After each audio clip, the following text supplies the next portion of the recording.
Bon et ben, bilan du mois d'avril, on est parti. Je vais enfin pouvoir vous parler de mes lectures, de ce que j'ai aimé, moins aimé, mes déceptions. Là, en gros, je vais classer un peu en mode, les coups de cœur que j'ai eus, les très bonnes lectures, enfin j'ai passé un super moment mais c'était pas un coup de cœur, les lectures un peu middle et les déceptions du mois d'avril. Donc on va faire comme ça, on va aller des coups de cœur aux déceptions, de manière à ce que vous puissiez vraiment voir ce que j'ai aimé, moins aimé. Vous verrez, là pour le coup, il y a un genre littéraire que j'ai pas lu du tout le mois dernier. Mais en fait, il y avait eu tellement de sorties en dark romance au mois d'avril qu'il fallait absolument que j'avance. J'ai pas lu que ça, mais enfin, vous verrez qu'il y a un petit genre littéraire qui fait pas partie du délire ce mois-ci. Je me rattraperai promis. Je vais commencer par vous dire combien de livres j'ai lu parce que je pense qu'on s'en fout. Enfin, à moins que vous ayez envie que je vous le dise, mais je sais que c'est hyper partagé. Il y en a qui trouvent que c'est abusé de dire le nombre, que ça donne de la pression. Moi, je vais être très honnête avec vous. Je trouve que c'est un peu exagéré cette histoire de pression parce que moi, personnellement, quand je vois des gens qui lisent 20 livres, 30 livres ou plus ou que sais-je, bah au contraire, enfin moi je trouve ça super cool et tant mieux s'ils ont le temps et je me dis pas que je prends ça comme une compétition et tout le monde n'a pas le temps et ceci et cela. Enfin on s'en fiche en effet, si vous lisez un livre, deux livres, 3, 10, 15, 20, 25, chacun lit ce qu'il veut, mais je ne veux offenser personne donc écoutez, vous me direz si vous voulez avoir le nombre, etc. Sinon, il y a juste à compter. De toute façon, il n'y a pas trop de suspense. Là, ma petite pile, elle est là. Bon, je pense que vous voyez pas tout. Et encore, il y en a un que j'ai mis derrière. Et il y en a deux que j'ai oublié à la librairie. Donc, c'est pas grave, je vais vous en parler quand même. Mais par contre, je les ai zappés. Pour ne rien oublier, parce que, comme vous le savez, c'est pas que j'oublie des choses et tout, mais je sais pas. J'ai des trucs qui me que je zappe. Voilà, j'espère que vous m'en voudrez pas. On va commencer par mes coups de cœur d'avril et le premier, ça tombe bien, c'est Somber Jane de Cynthia Vendin. Donc là, pour le coup, moi, c'était un livre que j'avais déjà lu à l'époque, puisqu'il avait été auto-édité, je crois, si je vous dis pas de bêtises. Enfin, en tout cas, on avait réussi à le lire via la Kindle, etc. Donc moi, j'avais déjà lu le tome 1 et le tome 2 en Dark Edition. Et là, c'est bien le tome 1 qui est sorti en Dark Edition. Pour vous pitcher très brièvement, en gros, c'est une nana qui se rend compte que ses voisins ne sont rien d'autre que des tueurs en série. Et de là, l'histoire se crée en sachant qu'on est vraiment sur des vrais sociopathes. Je vous ai dit que c'était une dark romance, mais en fait, pas vraiment. On est plus sur du thriller horreur avec de la romance dedans. Mais très clairement, ça fait partie des pires dark, entre guillemets, que vous pourrez lire. Donc faites bien attention.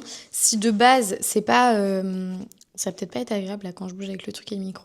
De base, c'est pas un genre littéraire avec lequel vous avez l'habitude de fonctionner, un conseil, évitez peut-être de vous lancer là-dedans dès le départ parce que ce serait dommage, surtout que Cynthia Vendin, elle en a sorti d'autres.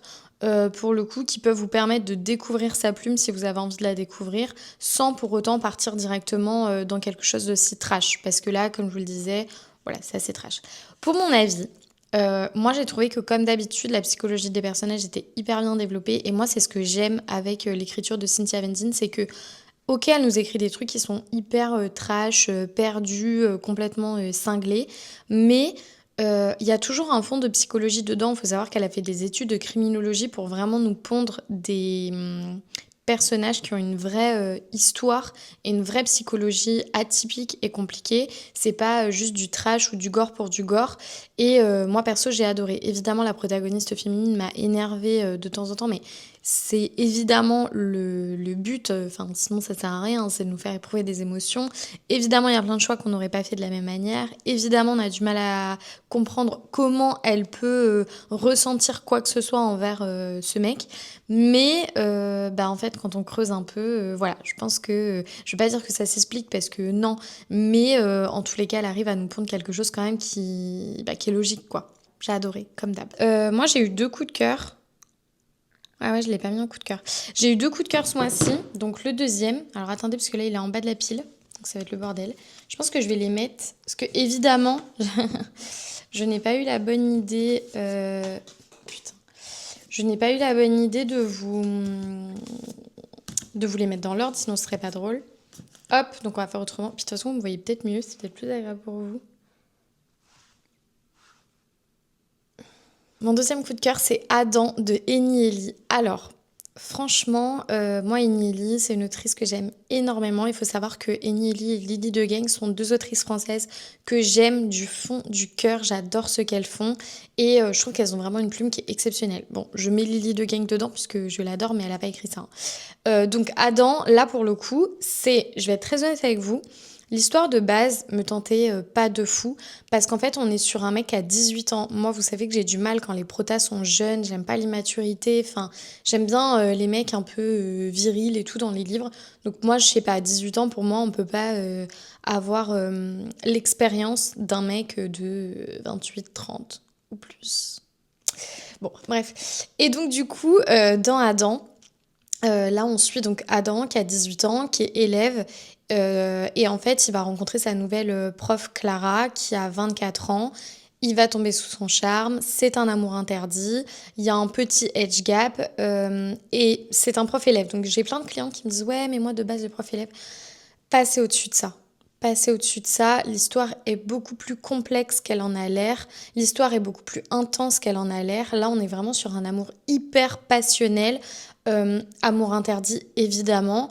On n'est pas en train de les suivre dans les couloirs tous les 4 matins. On suit vraiment leur histoire, leurs sentiments, leur vérité et leur amour, évidemment, qui croient et voilà, et ça devrait pas, donc forcément, voilà. Mais sincèrement, si vous aimez toutes ces tropes-là, vous pouvez m'y foncer les yeux fermés. Moi, j'ai été hyper touchée par le personnage d'Adam, mais pas que, également Clara. Mais évidemment, moi, c'est Adam qui m'a complètement happée de par bah, son passé, enfin tout ce qu'il a vécu, etc. C'était vraiment trop intense. Et j'avoue que j'ai versé un peu ma petite larme. Enfin, j'avais les larmes aux yeux. J'ai pas versé la larme, mais j'avais les larmes aux yeux. Et je l'ai trouvé vraiment trop beau. Enfin. En fait, vous voyez, sur ces coups de cœur-là, c'est hyper délicat de vous faire un retour parce que c'est que du ressenti et c'est que de l'émotion personnelle. Donc en fait, à part vous dire, découvrez-le, faites-moi confiance. Vous savez que quand je vous dis qu'un livre c'est banger, c'est que c'est banger. Je peux rien vous dire d'autre. Là, on est sur une romance sombre. On peut même pas dire dark romance, on est vraiment sur une romance très sombre. Ils ont quand même des traumas, etc. D'ailleurs, le trauma de Adam, je vous dis même pas. J'ai lu John, pour info. Bon, il sera dans le bilan lecture de mai. C'est sur son cousin. Et le troisième tome, c'est sur son frère Lucas. Et là, je crois qu'on va mais pleurer. À mon avis, c'est vraiment... voilà, ça s'appelle La saga des impossibles. Il faut savoir que chaque tome est indépendant. Donc, vous pouvez les lire dans le désordre, on s'en fout. Mais moi, je vous conseille quand même de lire Adam en premier parce qu'il est incroyable. N'ayez pas peur de cette trope, ce serait trop dommage. N'ayez pas peur. Peur. Pareil pour John, moi je l'avais conseillé aux filles, j'ai des clientes là qui ont créé une retraite de lecture d'ailleurs qui s'appelle l'échappée littéraire. N'hésitez pas à les suivre sur Insta, sur les réseaux. Et donc quand elles ont fait leur premier week-end, moi je leur avais conseillé John parce que c'était la sortie du moment et qu'il est tellement incroyable qu'il faut absolument que cette saga soit beaucoup plus connue que ce qu'elle n'est parce que pour moi elle n'a pas du tout la hype qu'elle mérite. Et voilà, bon à part dans ma librairie, mais sinon vous m'avez compris. Au niveau des coups de cœur, franchement c'est tout pour ce mois-ci. J'ai pas eu 50 coups de cœur. Après, on passe au très bon moment. Donc en gros, c'est à peu près équivalent à 4, 4,5 sur 5, si vous voulez des notes ou des trucs. J'en ai deux aussi. Et donc là, ne me dites pas qu'ils sont en dessous quand même. Ils sont en dessous. Bon, j'arrive. Ok, donc là du coup, on a Where is Molly de H.D. Carlton. Donc là, pour le coup, c'est une dark romance et c'est un spin-off de la duologie L'ombre d'Adeline et La traque d'Adeline. Attention, son écriture est toujours aussi barrée que dans cette duologie. Le livre est juste magnifique, je vous laisse voir le jaspage qui est quand même trop beau. Et moi, je l'ai lu en même pas 24 heures. Franchement, c'est vraiment top. Pour le coup, on va suivre Molly. Je peux pas trop vous en dire parce que pour ceux qui n'ont pas lu L'ombre d'Adeline et La traque d'Adeline et qui ont envie de les lire, ça va vous spoiler. Donc en fait, je peux pas trop vous en dire. Tout ce que je peux vous dire, c'est qu'on suit Molly qui a disparu. Voilà. Après, le reste, je peux pas vous en parler.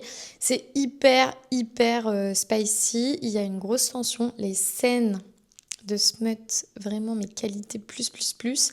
Et attention parce que c'est quand même assez trash. Pour le coup, ceux qui ont eu peur, moi j'ai des clients qui m'ont dit mais moi Lydie j'ai adoré L'ombre d'Adeline mais dans la traque d'Adeline j'ai trouvé que c'était trop trash parce que il se passe un truc dans une certaine maison et ils ont trouvé que c'était vraiment trop pour eux.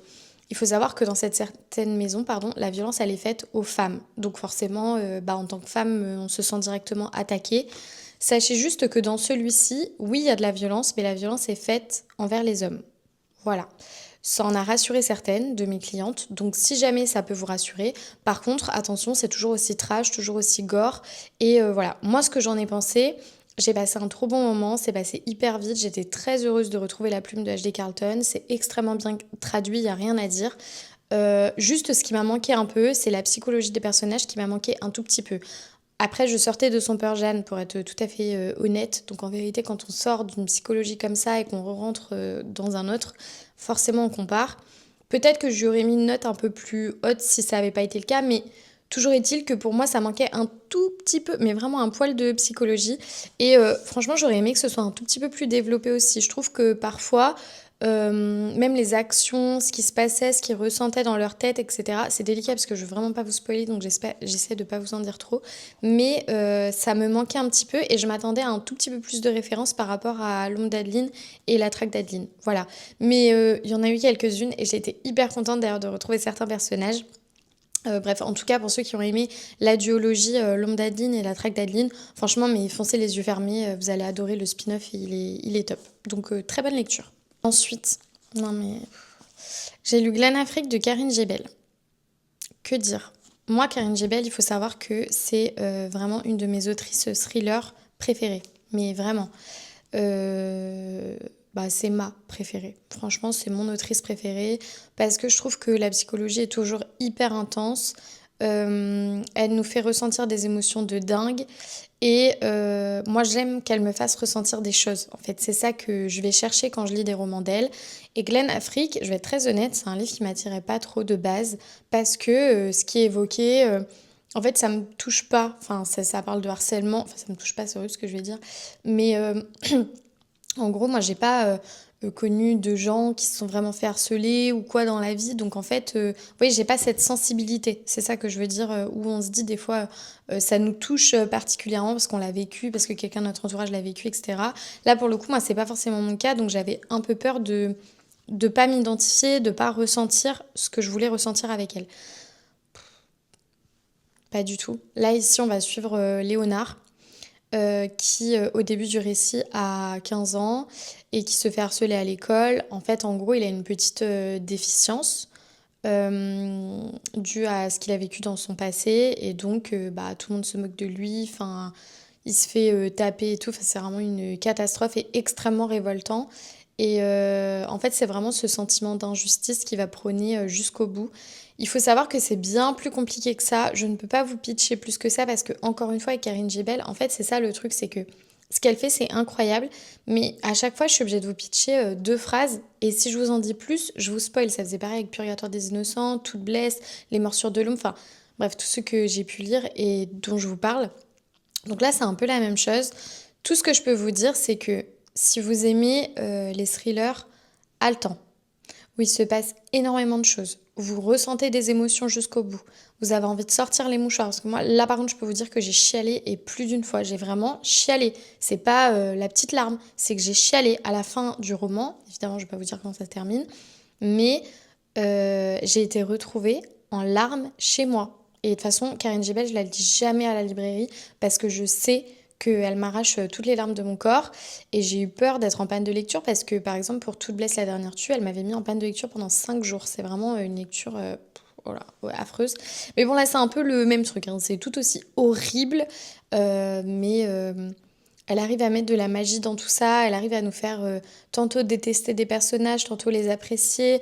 On ressent vraiment un suspense, mais hyper haletant. On ressent une boule au ventre tout le long de la lecture. On est complètement happé, on entre complètement dans leur univers, dans leur vie. Alors oui, c'est un pavé, mais en fait, on voit pas les pages défiler. Donc non, très sincèrement, je peux que vous conseiller, mais à lire chez soi. Surtout, ne lisez pas ça quand vous êtes entouré, parce que voilà. Du coup, ensuite, on va partir sur les bons moments. Donc là, en gros, c'est entre 3 3,5 sur 5. Ouais, c'était ça. 3,5, 3,5 à peu près.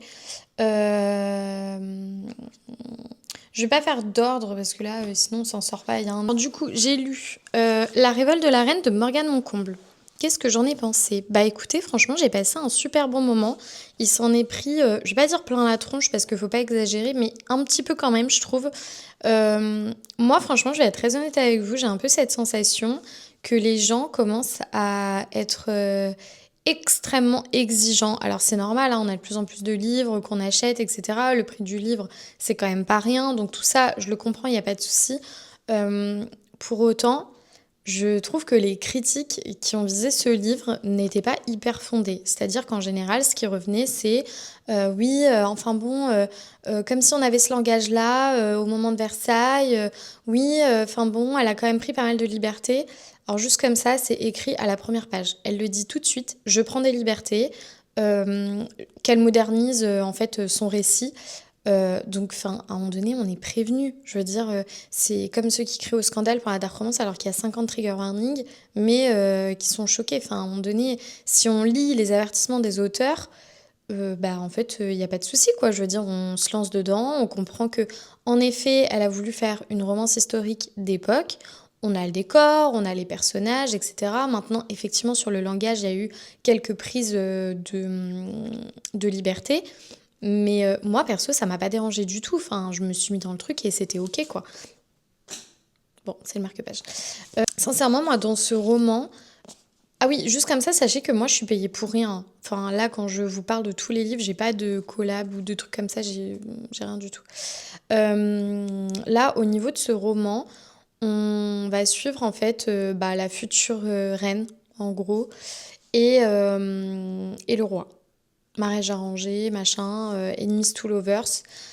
Moi, j'ai trouvé que c'était hyper cool. Enfin, j'ai passé un très bon moment dans ma lecture. Ça passe vite, les personnages sont cool, il y a des rebondissements. Il y a un petit plot, franchement, que j'avais pas vu venir, j'avoue. Je me suis laissée porter et j'ai bien aimé. Sincèrement, moi, le livre, j'ai passé un super bon moment. La seule chose qui fait que du coup, bah, je mets pas une note plus haute, c'est que je l'aurais fait un peu plus court parce que je trouve qu'en effet, il y a quelques longueurs, enfin de temps en temps, c'est bon quoi, ça fait un petit peu long.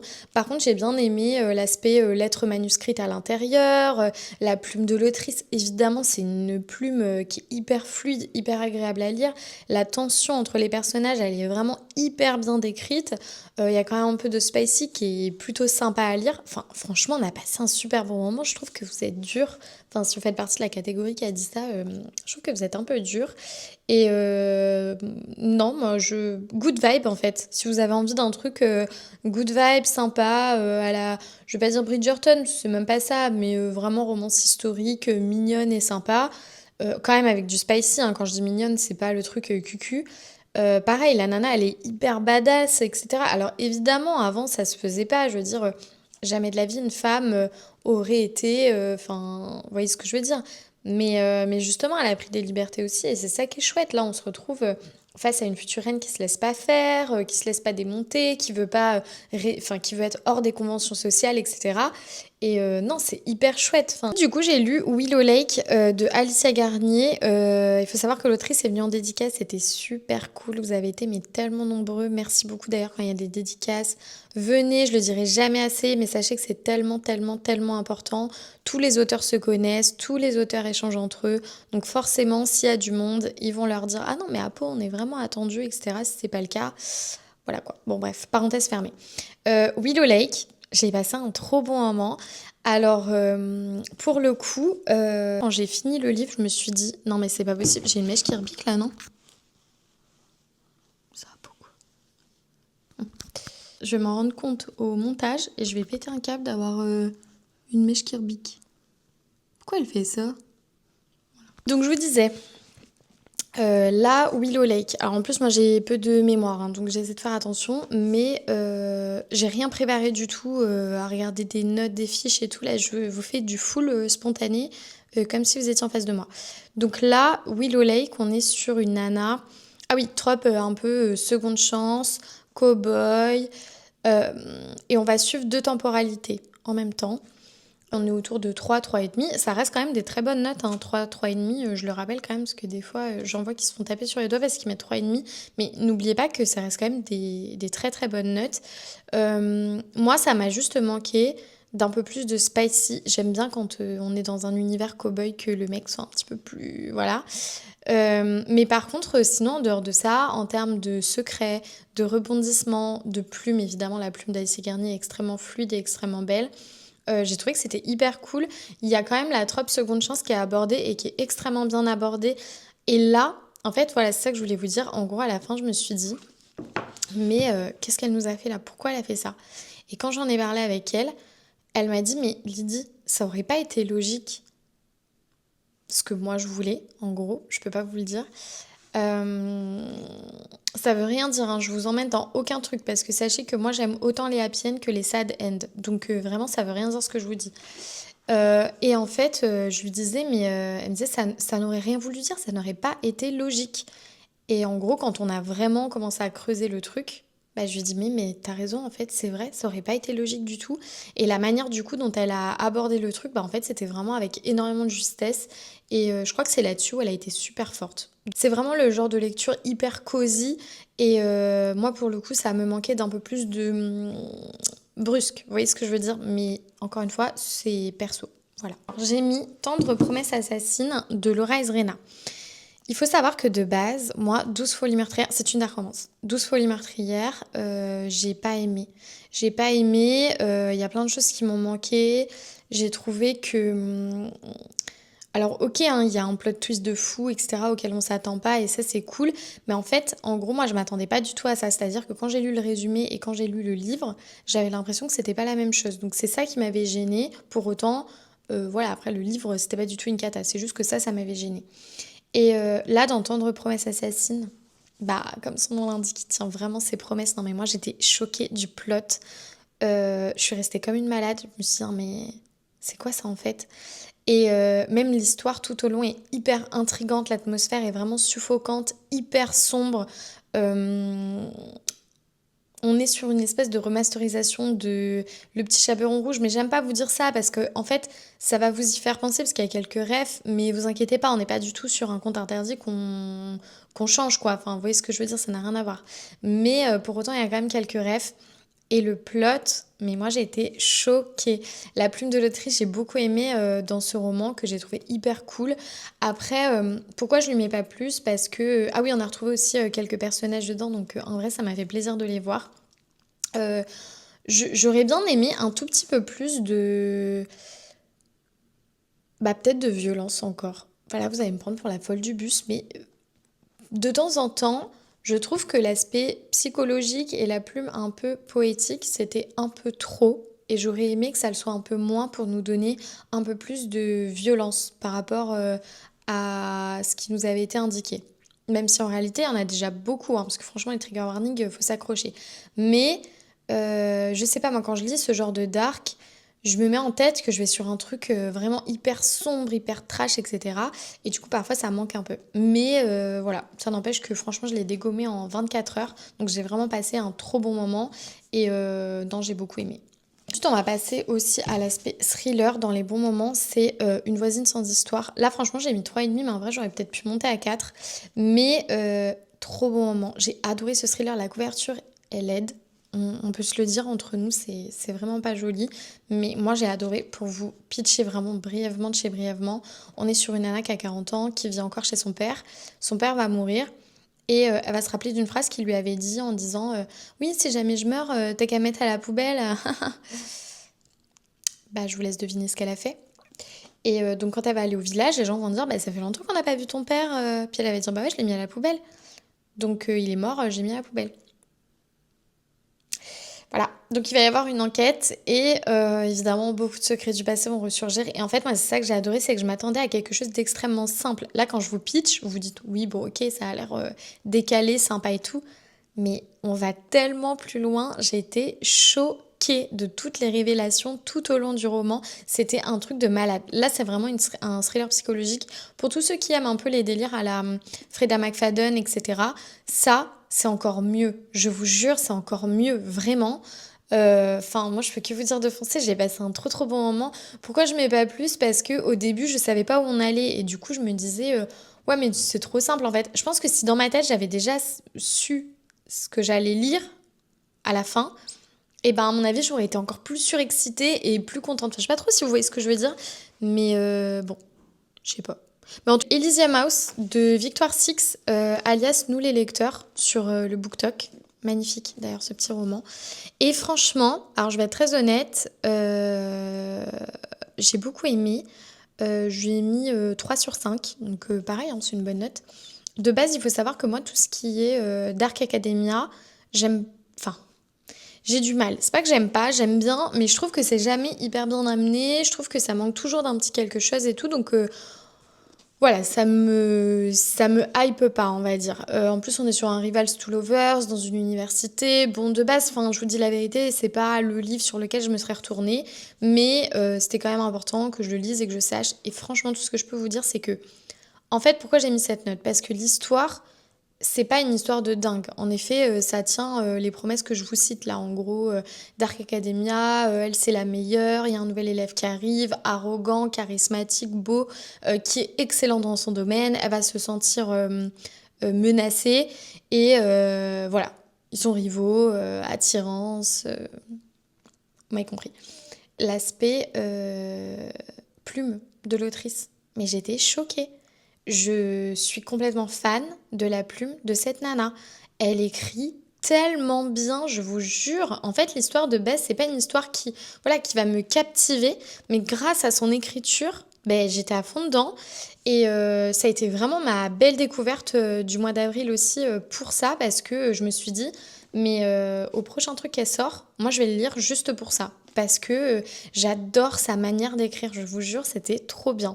Et n'ayez pas peur, hein, vous dites, enfin j'en ai qui me disent ouais mais ça vient du BookTok, c'est des BookTokers. Bon, on s'en fout, après voilà, c'est pas parce que c'est des BookTokers qui savent pas écrire, ça veut rien dire, la plupart ils écrivaient déjà avant. Même si c'est quelqu'un qui écrivait pas avant, bah, on s'en fout, enfin après... il n'y a rien qui empêche de découvrir. Et il faut arrêter ce stéréotype. Hein. C'est pas parce que les gens sont sur les réseaux qu'ils savent pas écrire et qu'ils sont stupides et qu'ils ont aucune idée. Au contraire, pareil, ce que j'ai aimé aussi, ah oui, dans ce roman, c'est justement, ça rejoint ce que je vais dire, c'est que elle a lu énormément. Et en fait, du coup, cette nana, elle a mis tout ce à quoi on s'attend pas. C'est-à-dire qu'en temps normal, on a un peu toujours les mêmes trucs qui se passent, etc. Et elle a contré tout ça, justement, avec un roman bah, qu'on voit, avec une histoire où en fait, c'est quelque chose qu'on voit d'habitude, mais au final, avec tous les ingrédients qu'elle a mis dedans, bah finalement, on voit pas ça d'habitude. Et c'est ça que j'ai adoré. Bon, on arrive au bout, hein, vous inquiétez pas. Là, on est avec God of Pain de Rina Kent. Bon, vous savez à quel point j'adore cette queen. Je vous conseille, encore une fois, je sais que tout le monde dit que c'est indépendant, mais attention, le but c'est de lire d'abord la Royal Elite, ensuite la saga Vow of Deception et ensuite la saga God of Malice, enfin Legacy of God, puisque dans Legacy of God, ce sont les enfants de tous les personnages qu'on a suivis avant. Donc en réalité, oui, il est vrai que vous pouvez les lire sans, si vraiment les sagas ne vous intéressent pas, mais très honnêtement, ce serait vraiment dommage parce que c'est vraiment banger. Ici, dans God of Pain, il faut savoir que moi, God of Malice, donc c'est le premier tome, j'ai eu beaucoup de mal. Alors, je pense que c'est très simple, j'ai eu beaucoup de mal parce que pour le coup, je me posais énormément de questions. Je me disais, ah mais lui, c'est le fils de qui? Mais lui, c'est l'ami de qui? Parce qu'évidemment, les enfants sont tous amis. Et en fait, bah, j'arrêtais pas de réfléchir, mais c'est l'enfant de qui, lui, déjà? Et ce qui fait que j'ai pas réussi à me mettre à fond dedans. On est quand même sur des dark romances qui sont extrêmement dark, beaucoup plus dark que les sagas Royal Elite et Vow of Deception. Mais du coup, le tome 2, la God of Pain, ça m'a réconciliée avec Rinaken, j'étais contente. Je pense que je me suis moins posé de questions. Et du coup, j'ai beaucoup aimé. Qu'en gros, c'est le mec qui a une énorme part d'ombre et elle, hyper solaire, etc. Hyper mignonne, hyper voilà, mais au final pas si mignonne que ça parce qu'elle aussi a une grosse part d'ombre. Et franchement, je l'ai lu en 24 heures. Enfin, je l'ai dégommé, j'ai passé un super bon moment. Après, ouais, je lui mets 3 sur 5 parce que en fait, il y a eu quand même beaucoup de révélations hein, dans celui-là. Il faut savoir que Rina Ken, de base, c'est quand même la reine du plot twist, des rebondissements de dingue.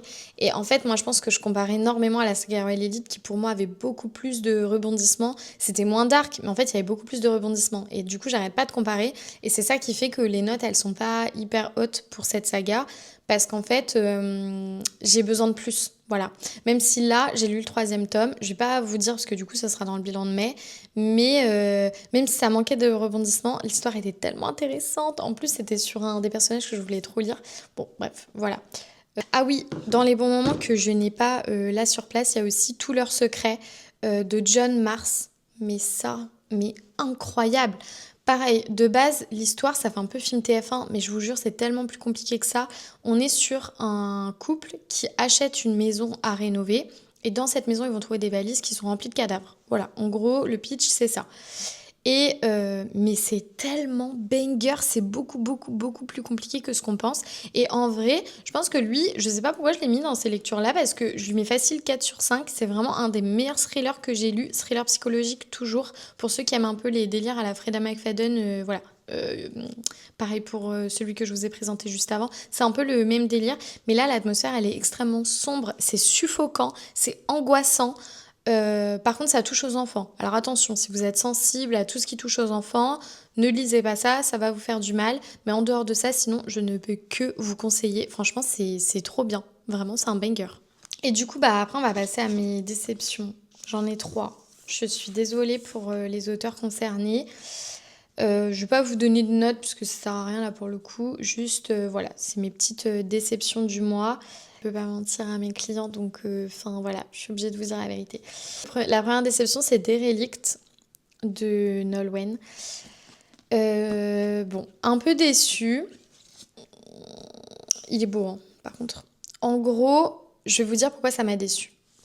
L'histoire de base m'intéressait de fou. C'est-à-dire qu'on est sur un truc urbex, un groupe d'amis qui va dans une maison abandonnée en mode urbex. Et cette maison, elle est connue pour être le QG d'un tueur en série qu'on appelle l'étrangleur. Franchement, ça a tout pour me plaire. Ah oui, et lui va se prendre d'obsession pour elle, mec masqué, ça va être sa proie. Voilà, de base, moi je m'attendais à ça. Ce qui fait que c'est une déception, c'est pas la plume, parce que la plume, j'ai trouvé hyper cool. Donc ça, au niveau de l'autrice, il n'y a pas de souci. C'est que l'aspect urbex, ça dure 3 chapitres. Après, il se passe un truc de fou. Et ensuite, on suit la traque du cinglé et son obsession, surtout envers elle, tout au long du roman, etc. Et en fait, moi, c'est ça qui m'a manqué. C'est que je m'attendais à ce que vraiment ça se passe quasi, je vais pas abuser non plus, mais on va dire les 3 quarts en tout cas, dans l'urbex. Et en fait, pas du tout. Le long de la lecture, j'arrêtais pas de me dire, mais quand est-ce qu'on retourne là-bas? Moi, je veux de l'urbex, je veux que ça se passe mal, je veux des trucs. Enfin, bon, voilà, j'étais cinglée, quoi, en gros. Et donc, j'arrêtais pas de me poser des questions en me disant, mais c'est quand qu'on y retourne? C'est quand qu'on y retourne? Donc, en fait, bah forcément, j'étais en train de louper toutes les émotions, les sensations, tout ce qui était décrit. Et je suis passée complètement, en gros, à côté de ma lecture. Si vous aimez les dark romances avec un mec complètement obsédé, masqué, tueur, etc., mais que vous n'êtes pas gêné par le fait que ça se passe pas dans l'urbex, mais vous pouvez foncer parce que là vous allez aimer. C'est juste que moi, je pense qu'en vrai, quand je me fais un truc dans la tête, ça fait pareil pour Douce folie meurtrière. Quand je me dis tout le long ça va être ça et que je suis en train de lire et que je me rends compte qu'au bout de 3 pages c'est fini, en fait je suis dégoûtée et j'arrive pas à me mettre dedans, à switcher d'univers et voilà. Donc alors là, ça me fait mal. Je vous jure que ça me fait mal. Je sens déjà quelques clientes qui vont me hurler dessus. Amour féroce de Elsie Silver. Sachez que Elsie Silver, je suis une fan. Mais quand je dis une fan, fan, fan, fan, fan, fan, une de ses sagas, c'est une de mes sagas préférées en romance. La saga Flawless, Powerless, Heartless, machin. Il y en a 5. Ils sont mais incroyables. Tous aussi bons les uns que les autres. D'ailleurs, on entre dans la phase printemps-été. Je peux que vous conseiller, hein. Là, on est sur des cow-boys sexy, spicy, intense, grumpy sunshine, papa solo. Enfin, pour certains, pour d'autres, non. Bon, bref. Tout est réuni. Je peux que vous conseiller. Et donc, du coup, là, quand on est parti sur Amour féroce. Ah, j'avais marqué page. Quand on est parti sur Amour féroce, je vous avoue que moi, je me suis dit trop bien. Bah j'ai hâte quoi, on est parti sur une nouvelle saga, vivement machin et tout. En fait j'ai pas accroché, mais alors là encore une fois, et en fait là je me rends compte que j'ai vraiment une obsession en fait. Là on est sur un papa solo qui découvre qu'il est papa du coup la nana en fait il la kiffe depuis toujours en gros. Et elle revient dans le village à ce moment-là. Et lui c'est le milliardaire qui a été élu mec le plus sexy du monde, etc. Enfin voilà, vous m'avez compris. Donc franchement, de base, il y a tout. Sauf qu'en fait, moi ce qui m'a gêné, c'est la manière dont il a appris qu'il était papa. En fait, ça touche à un truc. Voilà, je vais pas vous raconter. En fait, ça touche à un truc qui m'a gênée. Et je me suis dit, mais n'importe quoi, enfin, en fait, c'est impossible dans la vie, ça se passerait pas du tout comme ça. Le fait, la manière dont il a appris et le pourquoi du comment il est papa et pourquoi il le savait pas. Et en fait, pour moi, c'est complètement irréaliste. Et à partir de ce moment-là, je peux pas. Et le problème, c'est que c'était le départ. Donc voilà, j'ai eu aucune attache envers personne. J'ai été ouais, hyper déçue. Et en fait, ça m'a tellement énervée, je pense, ce début, où je me suis dit, mais n'importe quoi. Enfin, l'autrice, elle s'est pas renseignée, c'est pas possible. Pourquoi elle écrit un truc comme ça? C'est nul, en fait. Et du coup, les gens qui lisent ça, bah, et qui sont pas sensibilisés sur ce genre de sujet, de dons, etc., bah, ils vont être encore moins sensibilisés et ils vont se dire non, non, mais faut pas le faire pour ces raisons, alors que c'est stupide, ça se passe pas du tout comme ça. Enfin, j'aime pas le message, j'aime pas. Donc voilà, ouais, là pour le coup, ça a été vraiment une énorme déception. Et enfin, le dernier, du coup, je l'ai pas, mais c'est The Whispers de Anita Higgins. Je sais que vous avez été mais tellement nombreuses à l'aimer à la librairie, et moi, pour le coup, non, grosse déception. Je pense qu'en vrai, enfin, c'est pas l'histoire, c'est moi. Enfin, c'est moi. En gros, j'accroche pas avec la plume de l'autrice. Mais après, là, j'ai aucun mal à le dire parce que je sais qu'elle a un public qui est gigantesque. Donc, du coup, en aucun cas, je vais biaiser quoi que ce soit, puisqu'en fait, elle est tellement aimée de beaucoup, beaucoup de clients, et vous n'avez pas besoin de moi d'ailleurs pour l'acheter, que du coup, bah, ça lui fera pas de mal si je vous avoue que voilà, j'ai du mal avec la plume. J'avais déjà lu d'autres romans de cette autrice et à chaque fois je me fais la même réflexion, c'est que pour moi c'est pas assez poussé, c'est pas... En fait c'est ni cosy ni poussé, donc en fait on est dans un entre-deux qui personnellement me gêne et qui fait que ça m'empêche d'être dans ma lecture. Je sais que pareil, il y en a plein qui ont pleuré et tout, enfin moi pas du tout, pas une seule émotion, rien. Bon, voilà, c'est peut-être moi qui ai cinglé, encore une fois je ne sais pas, mais ouais j'ai eu du mal. Donc, bon, c'est personnel, hein, après, voilà, mais bon, je sais qu'elle a son public et franchement, elle a pas du tout besoin de moi pour dire que c'est bien ou c'est pas bien. D'ailleurs, c'est que c'est forcément une très bonne autrice si elle a autant de monde qui est derrière elle. Juste, voilà, moi, je fais pas partie du public et je pense que ça sert à rien que je lise d'autres choses parce qu'en fait, je vais vous... Enfin, je vais... Mais même pas, parce que j'allais dire, je vais biaiser votre avis, mais pas du tout, parce qu'en fait, vous en avez rien à faire de mon avis, et vous avez bien raison. Voilà. Bon, c'est tout. Donc voilà, là, le mois de mai a hyper bien commencé. Il a commencé avec un coup de cœur. Ceux qui me connaissent, vous savez déjà lequel. Et franchement, là, j'enchaîne les lectures plutôt cool. Enfin, j'ai déjà une déception dans le lot, mais voilà, j'ai hâte de vous en parler. Dites-moi si ce format vous plaît ou si vous aimez pas, ce que vous voulez en plus, ce que vous voulez en moins, est-ce que vous voulez que je détaille plus quand je vous parle des romans. Là, j'ai pris plus de notes pour le mois de mai pour mes vidéos, de manière à vous en dire plus. Mais n'hésitez pas à me dire si au contraire vous voulez que je vous en dise plus ou si vous voulez que je vous en dise moins. Si vous voulez que les vidéos soient plus courtes ou plus longues. Et voilà, s'il y a des trucs que vous voulez en plus, en moins. Enfin, c'est important que j'ai vos retours et mettez-les en commentaire vos retours parce que forcément, c'est ce qui me fait aussi gagner un peu en visibilité. Vous savez que c'est important. Je vais pas faire la mendiante, mais vous m'avez compris. Et voilà, sinon on se retrouve, écoutez, très vite à la librairie pour plein de nouvelles lectures. En vrai, en mai, il y a quand même quelques sorties, hein. Il y a des clients qui m'ont dit, ah, mais il n'y a pas grand-chose et tout. Et là, j'ai commencé à leur énumérer. Ils m'ont dit, ah oui, non, en fait, il y en a beaucoup. Donc voilà, j'ai hyper hâte de vous faire un petit retour sur mes lectures de mai. Et on se retrouve très vite. Aussi, dites-moi ce que vous voulez comme autre vidéo. Enfin, voilà, ce qui vous intéresse, ce qui vous intéresse moins. Est-ce que vous voulez des lectures spéciales? Par exemple, je peux vous faire des vidéos thriller. Et en gros, je vous fais vraiment des revues sur les derniers thrillers que j'ai lus. Donc en gros, la vidéo, elle sera que ça. Pareil pour Dark Romance, pareil pour Romantasy. Et du coup, vous l'avez remarqué, je n'ai pas lu de Romantasy le mois dernier parce que franchement, il y avait trop de sorties en romance et en Dark Romance. Et voilà, il fallait que je m'en sorte un peu. Et je mets toujours du thriller parce que moi, j'en ai besoin. Donc pas de Romantasy. Mais là, je suis en plein dedans. Donc si ça peut vous rassurer, vous en aurez dans le prochain. Voilà, je vous fais des...